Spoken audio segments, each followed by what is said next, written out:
run circles round your cipher. Well, these rhymes need to be between the lines to decipher. Spit fire, raise hell, eat shit up, don't conspire. Fans follow the flow, I'm the Pied Piper.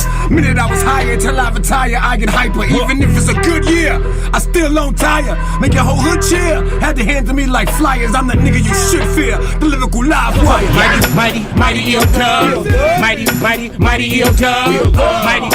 Mighty EODUB. EODUB. The crew will be shocked, you aren't the best.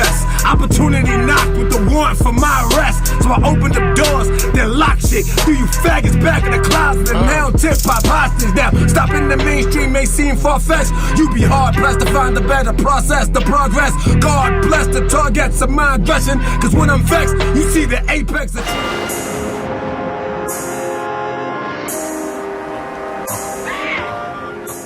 I'm like, look, if you do this, it's like EOW. And we was like, oh, that's hot, we gonna spread that. Yeah, what up, hip hop? Y'all having fun? Say hell yeah. Hell yeah.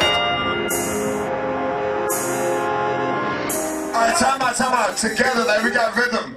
If you having fun, say hell yeah. Hell yeah. Yo, you one of my idols, so I shoot like a rifle. Oh my God, it's holy, it's like I see the Bible.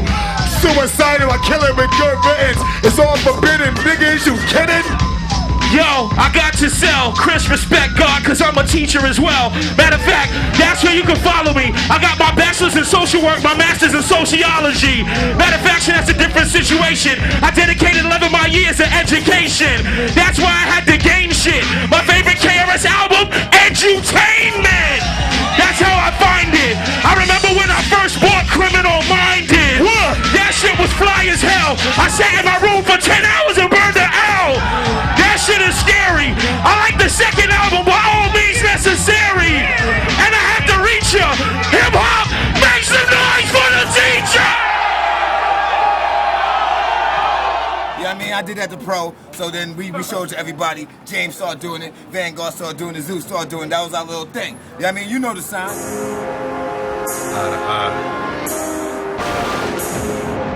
I say the future is ours.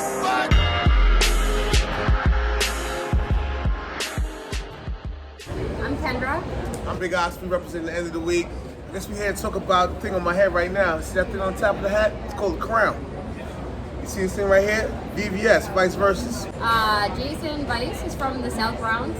VX, yeah. Grew up in a crazy time in the late 80s, basically. I guess the address was 163 Trinity, which is like right by Yankee Trinity Stadium. Ave. At that point, it was like really rough, really crazy time. But was super into hip hop. Started writing as like kind of a way to, I don't know, kind of distinguish himself. And he was like a funny funny person, like a creative person. And so that's kind of where he found his niche, which was being this guy who was from the Bronx, but was like, you know, quick-witted, smart, charismatic, and just, you know, on his creativity. I met him my sophomore year of college. He was best friends with a friend of ours named George. We all lived in the same room together. Me, George, Al Diggs, and Robbie Smith. But from the time I met him, I think we instantly became like friends from there on in. And then when they got together, I guess in the early 2000s, whatever it may be, I've been the third wheel since, you know what I mean? I've been the official third wheel since. But yeah, but Vice is, you know, one of the founders at the end of the week, the whole mighty EODUB, longest rock and open mic in New York City history, and which also franchised itself. And it's in how many different countries? It's in about 15 different countries. And I think 18 to be exact, but that's me. Close. But end of the day, like Vice was the ambassador. Vice and Kendra were the ambassadors. You know what I mean? Like they started to set up. Where would y'all do the original show? I never noticed that. I'm gonna tell you how the cipher begun. We about to teach you how to do this hip hop 101. Show you how to be the illest lyricist right here at the building. LES, the pyramid. So actually, today is Sunday, right? Yeah. In like 3 more hours, not yet 7, probably even sometimes 6:30, there'll be a line.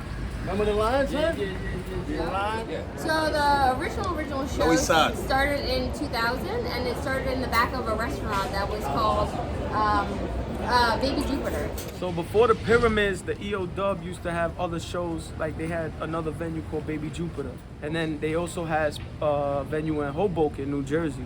But a lot of people from New York wasn't coming to Jersey, so you know they stuck with the New York shit. And there was no rules. It was bring your own beer, bring your own. 40s everywhere, blunts everywhere. By happenstance, the first DJ that we got ended up being Scram Jones. Oh shit! Shout out to you, sir. Facts. Shout out to Scram.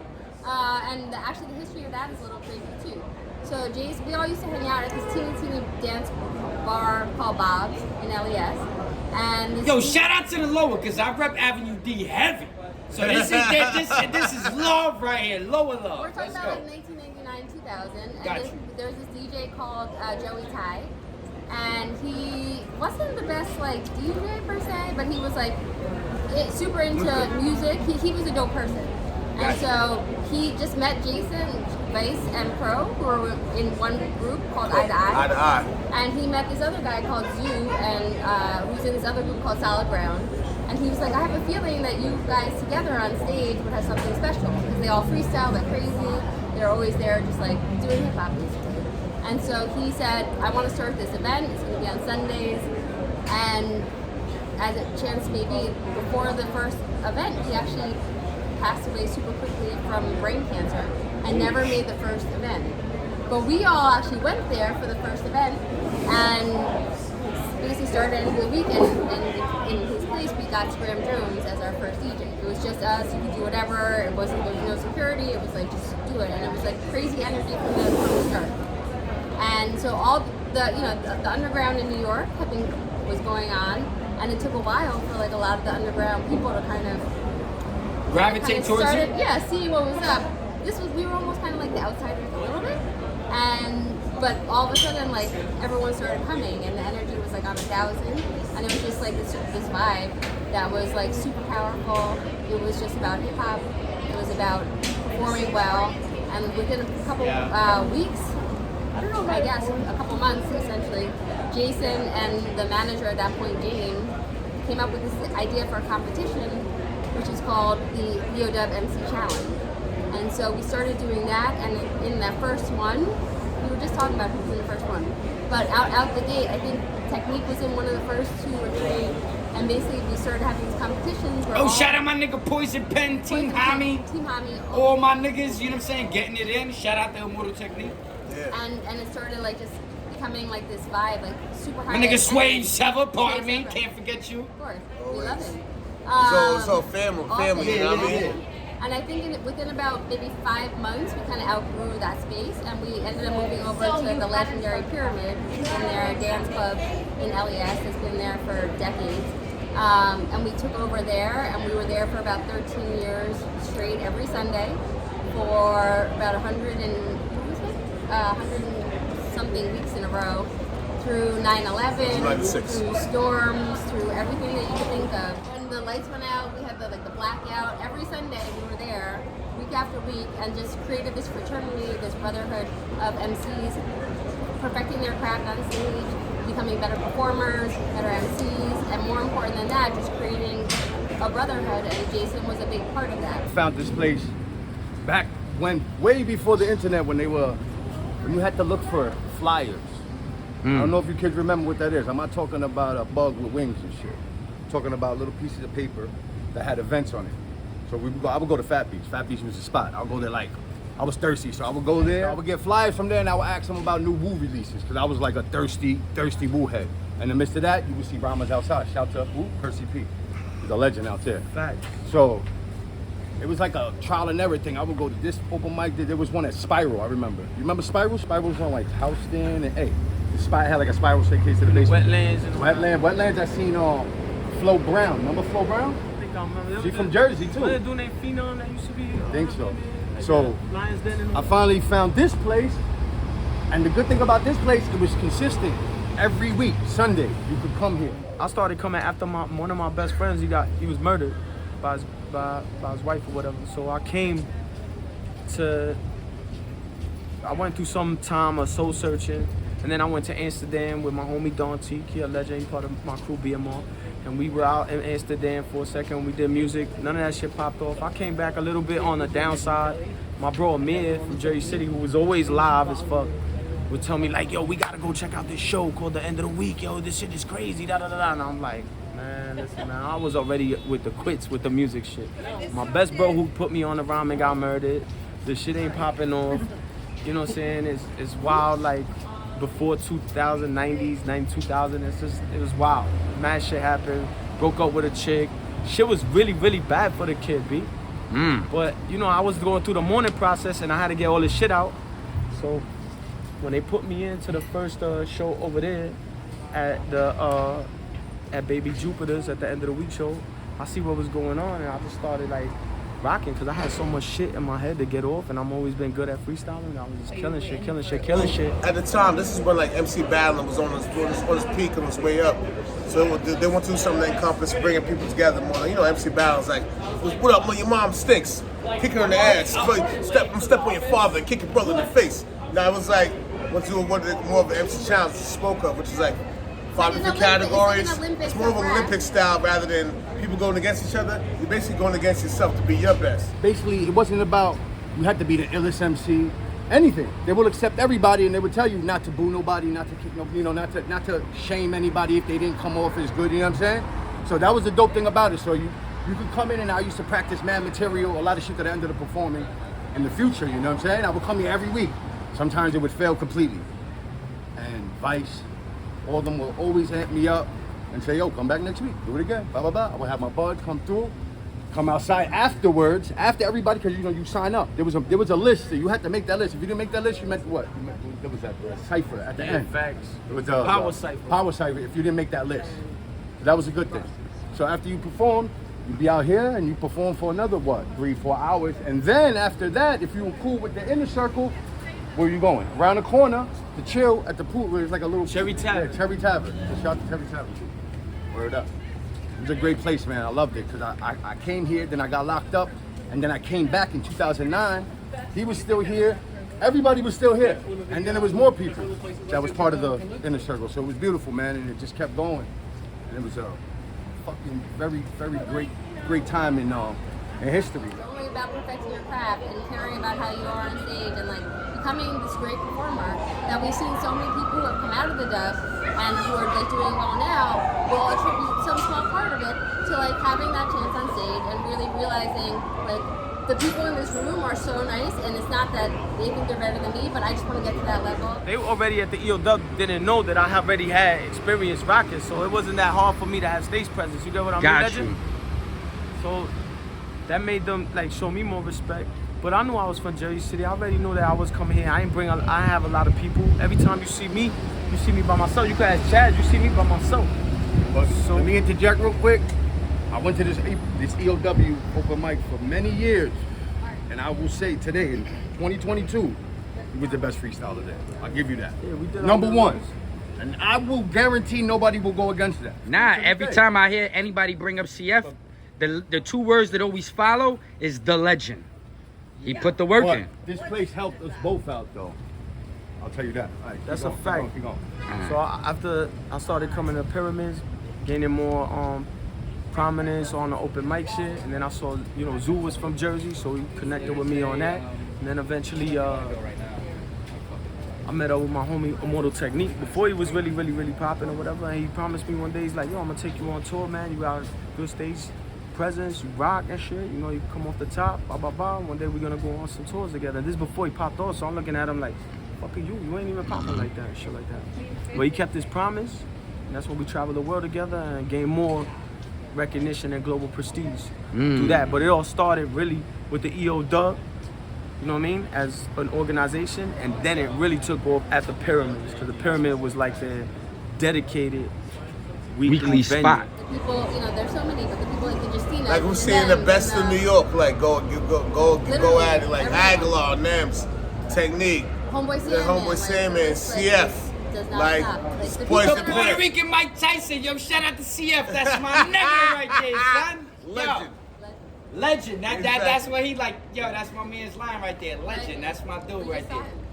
Yeah, shout out to CF. But so the MC Challenge, it started in New York, but one of the first MC Challenge winners. Right before I went on tour in Paris on tour. End up living there. End up starting another EODUB there, and then from there, franchise. You know what I mean? So started being different countries from there.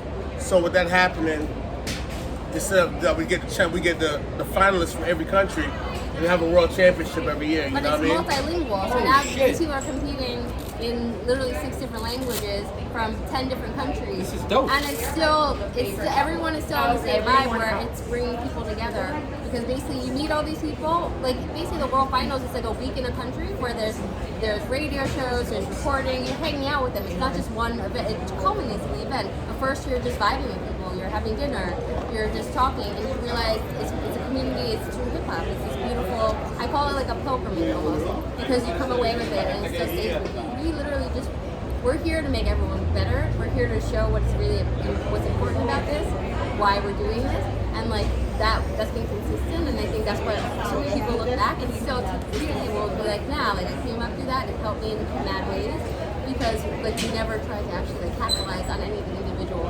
artists in a way to make it like, no, you're ours.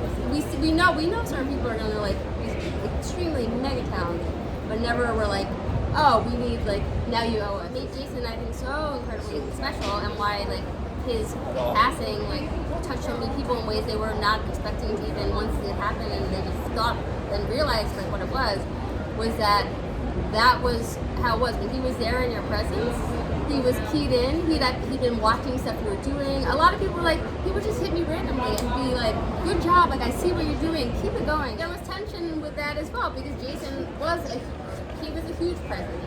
He would go anywhere, he could be friends with anyone. He literally was on like private jets with like Madonna, and like he could interact with anyone. Get the fuck out of here. Literally, like on her private jet.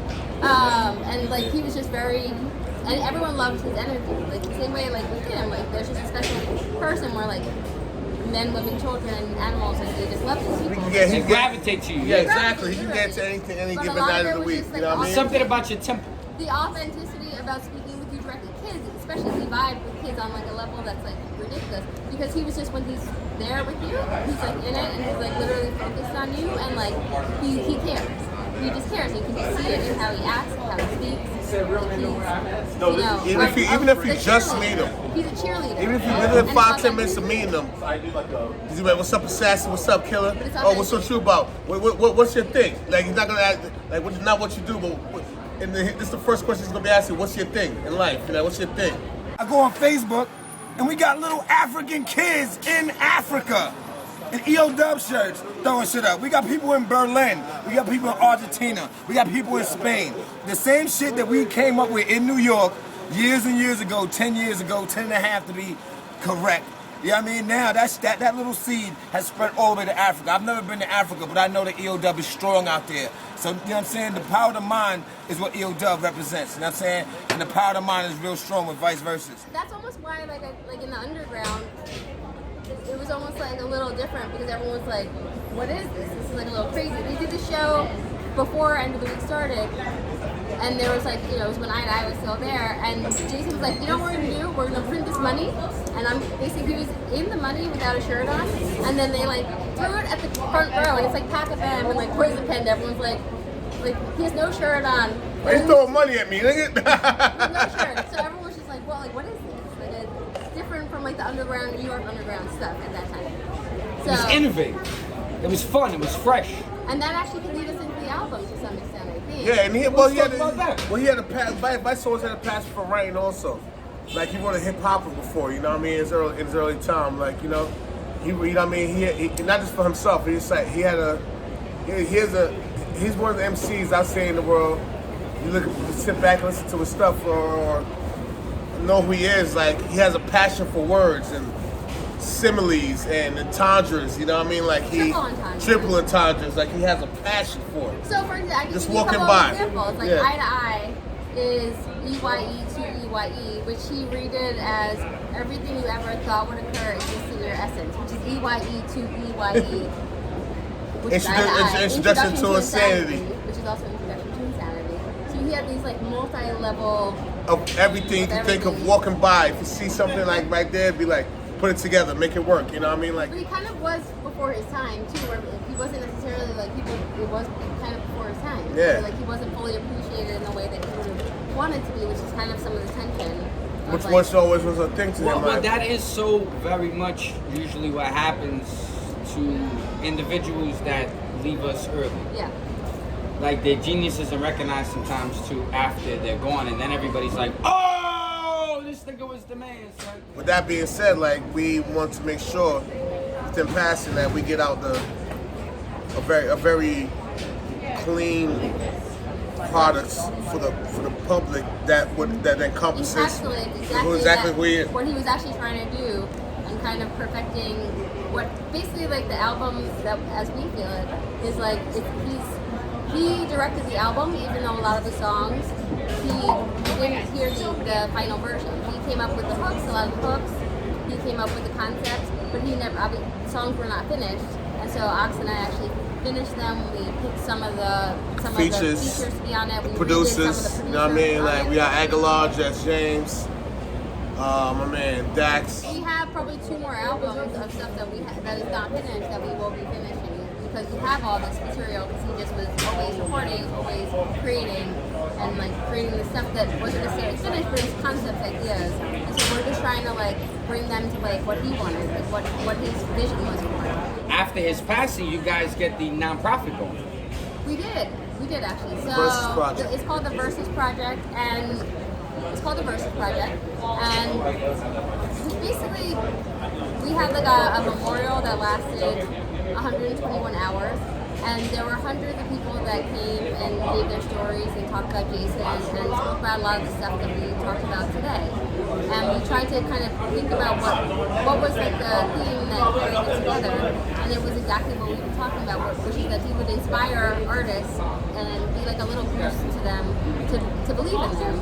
And so we tried to kind of translate that in the way that we could, and basically we created like a grant program for hip hop artists where we're helping artists, we're giving funding to help their projects, and just little boosts, just like Jason did, to kind of carry on his legacy, to help new artists finish projects and just be that little boost that Jason was to so many people. Yeah. So how many winners have you had so far? So far we've had 7 winners. We've given $7,000 away. We're gonna keep it on, and it's all trying to live in Jason's, not shadow, but trying to carry on what we feel like his energy was in a little way. It's not just hip hop. It's not just rap. It's more. It's any type of music. It's painting. It's, and actually, the next it's just one anything art. Not sure if you're familiar with my man Wami from PJC in Jersey, but he does a lot of these. Oh yeah, of course. That's my dude. That's my nigga, Wami. Yo, I love Wami, B. Yo, Wami is, yo, I swear to God, Wami. I love Wami. Yo, when you said that for a second, I was like, oh. Yo. You ever heard him sing? Yo, son. Woo! Yo. Actually, you should connect it with us, because we're still trying to find artists, like to help the artists. Yeah, he's in Jersey City. It's like my right dude. across the That's my water. dude. But this, literally, what you're talking about, is kind of like what he embodies too. Now with the project, it's something that's still gonna keep going on, and make sure we carry on his name throughout time till our time is done too. You know what I mean? Really, you know what I mean? So everybody, so with the project, that being said, like there's a lot more installations of the grants coming up also in the future. So it's versusproject.org. Check it out, and we're gonna be doing probably another round of grants in this late fall. Yo, Jigga Man, where you at, son? Come through, man. You know what I mean? But make sure you go to versusproject.org, okay? That's what it is. EODUB.com. It's the end of the week. This is the time to take your pictures. Everybody with a camera phone is like, clap, clap, clap, clap. Wow. All I ever needed was a reason. What? Music has meaning, living and breathing. Something to believe in. All we gotta do is feed them and don't mistreat them, cause they fighting for their freedom and they feeding to get even. What? Only thing I'ma do is stay tried and true. You ride with me, I'ma ride with you.